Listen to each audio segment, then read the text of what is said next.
What's up, my energies? As always, salute to you, your inner god or goddess, and your gangster.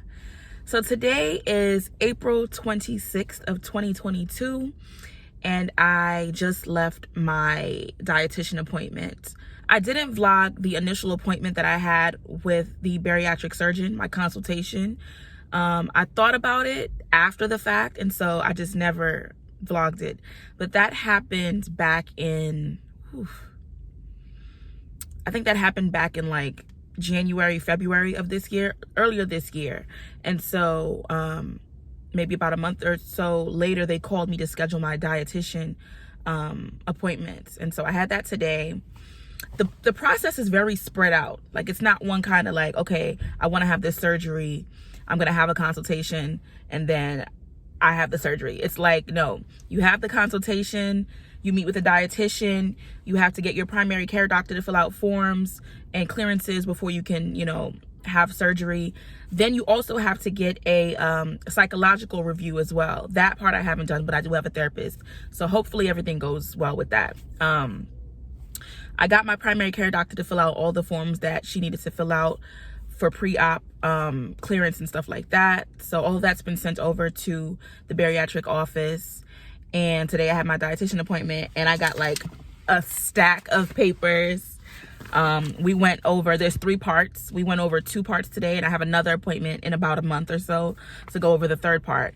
In the meantime, I'm supposed to be changing my eating habits so that I get my body accustomed to eating the way that I'm going to be able to eat after I have the surgery, right, for the rest of my life. About a year out, after you have the surgery, about a year out, you can kind of tweak and kind of go back to eating some of the things that you ate before, but everything is going to be in moderation, as they say, right? You're going to be eating smaller portions. You're going to be limiting your alcohol intake. You're going to be taking vitamins for the rest of your life. Like, all of these things are a lifestyle change. It's not just like a diet. And the dietitian, who's really nice, Sarah, she was upfront about that. She was like, this is not a diet.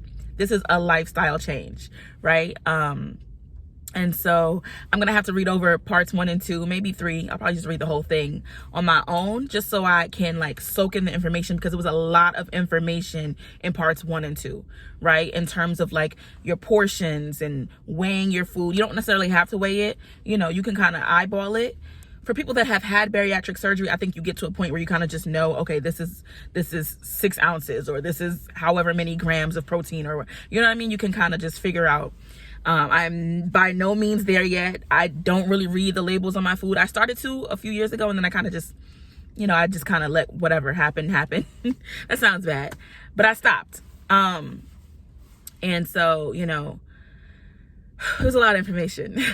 To sum it all up, it was a lot of information that I received today. And she was like, you're gonna have to be able to tell me what you had for breakfast and what you had for lunch and for dinner, and we're gonna check in and make sure, post-op, that you're sticking to the requirements, the guidelines for you to not only lose the weight, but to keep the weight off. I've been following people that have had VSG on YouTube, and like kind of just watching their journeys, and them talking about their highs and lows, and how it was pre-op versus how it was post-op, and their first couple of weeks after surgery, and all that kind of stuff. Doing my research, because y'all know how I am. It is not an easy way out by any means.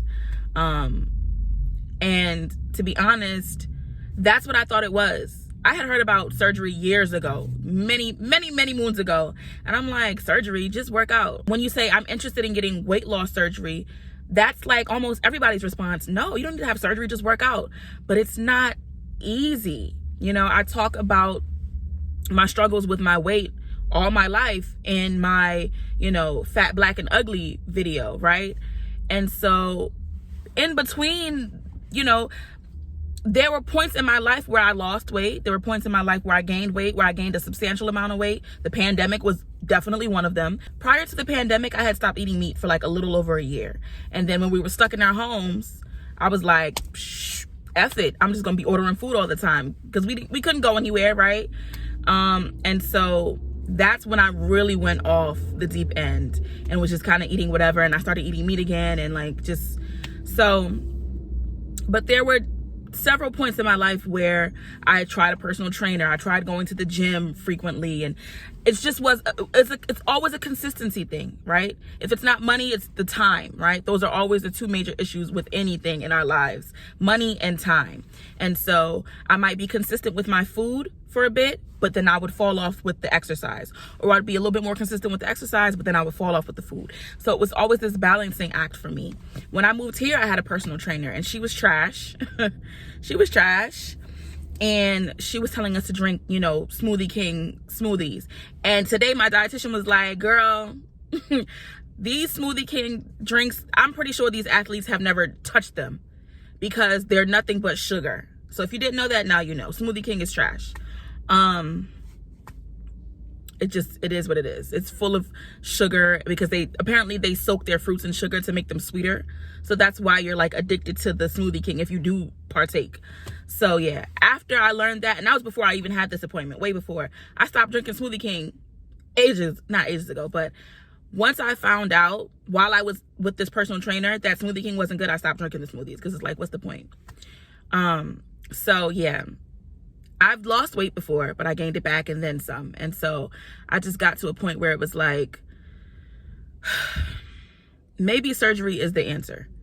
Not the answer, but the answer. You know what I mean? Like, maybe that's the best option for me, right? It's not going to solve everything because there's other insecurities there that I have to work on. It's not just the weight, but maybe, a weight loss surgery is going to help me get better at being consistent, get better at really treating my body the way that it should be treated, right?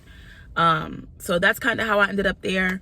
I started doing all my research that I could on, YouTube and all over the internet in terms of what VSG was. People usually know about the gastric bypass, which is a little bit more intense.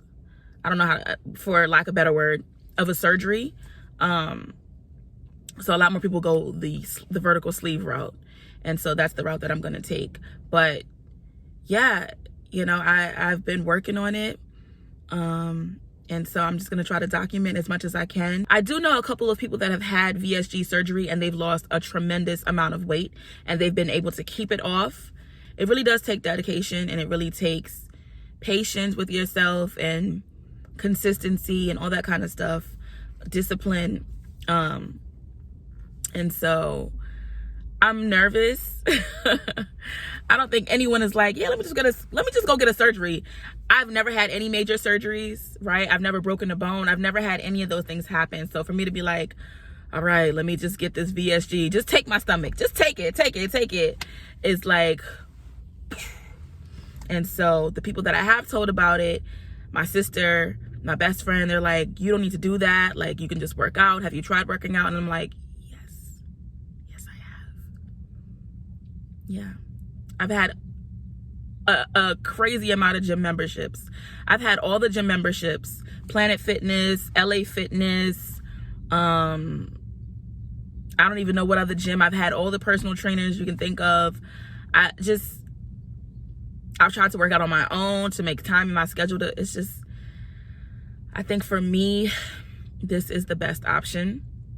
And it's not like those things are going to go away once I have the surgery. I'm still going to have to eat right. I'm still going to have to work out to maintain the weight loss and maintain the muscle and tone the muscle and all those kinds of things. All of those have to be taken into consideration. So yeah, I just wanted to drop in really quickly and make this video. I don't know when this stuff is going to get posted, but I am on the journey to have VSG surgery.